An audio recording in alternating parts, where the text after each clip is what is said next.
Hi friends, வணக்கம். Welcome to Shanu சமையல். இந்த வீடியோவில் பிகினர்ஸ் கூட ரொம்ப ஈஸியாக பண்ணக்கூடிய ரொம்ப டேஸ்டியான ப்ரான் ஃப்ரை எப்படி பண்ணுறதுன்னு பார்க்கலாம். இதுக்கு நான் ஒரு 200 கிராம் அளவுக்கு ப்ரான்ஸை நல்லா சுத்தம் பண்ணி தண்ணியெல்லாம் வடித்து எடுத்து வச்சுருக்கேன். இதில் ஒரு 1/4 ஸ்பூன் மஞ்சள் தூள், ஒரு அரை டேபிள் ஸ்பூன் அளவுக்கு மிளகாய்த்தூள், 1/4 ஸ்பூன் சீரகத்தூள், 1/4 ஸ்பூன் மிளகுத்தூள், 1 டீஸ்பூன் அளவுக்கு இஞ்சி பூண்டு விழுது, தேவையான அளவு உப்பு, அப்புறம் ஒரு பெரிய எலுமிச்சம்பழத்தில் பாதி பழம் எடுத்திருக்கேன். இதோட சாறை நல்லா பிழிஞ்சு எடுத்துடலாம்.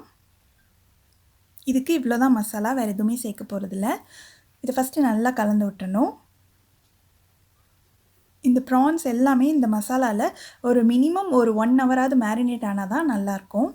இப்போ 1 ஹவர் கழித்து நம்ம இப்போ ஃப்ரை செய்ய ஸ்டார்ட் பண்ணிடலாம். இந்த பேனில் 1 டேபிள் ஸ்பூன் அளவுக்கு எண்ணெய் சேர்த்துட்டு, எண்ணெய் சூடானதும் ஒரு பெரிய வெங்காயத்தை பொடியாக வெட்டி சேர்த்துக்கிறேன்.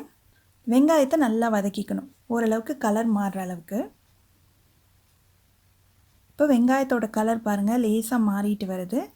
இதில் நான் கொஞ்சமாக கருவேப்பிலை சேர்த்துக்கிறேன். ப்ரான்ஸ்க்கு கருவேப்பிலை சேர்த்து பண்ணும்போது அதோடய ஃப்ளேவரே ரொம்ப நல்லாயிருக்கும். இன்னும் கொஞ்சம் நேரம் நல்லா வெங்காயத்தை வதக்கியாச்சு. இப்போது நம்ம மேரினேட் பண்ணி வச்சுக்கோம் இல்லையா, அந்த ப்ரானை அந்த மசாலாவோடையே சேர்த்துடலாம். அவ்வளோதான், இதுக்கு மேலே நம்ம எதுவுமே சேர்க்க போகிறதில்ல. ரொம்ப ஈஸியான மெத்தட், ஆனால் ரொம்ப டேஸ்டியாக இருக்கும்.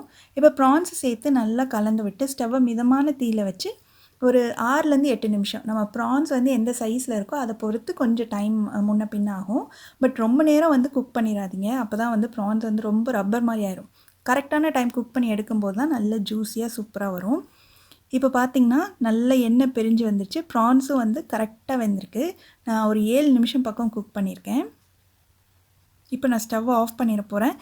இந்த அளவுக்கு கொஞ்சம் ட்ரையாக வந்ததுக்கப்புறம் ஸ்டவ் ஆஃப் பண்ணிடலாம். அதனால தான் ப்ரான்ஸில் உள்ள தண்ணியெல்லாம் வடிச்சிட்டு நம்ம சேர்த்தோம்னா ரொம்ப நேரம் குக் பண்ண வேண்டிய அவசியம் இருக்காது.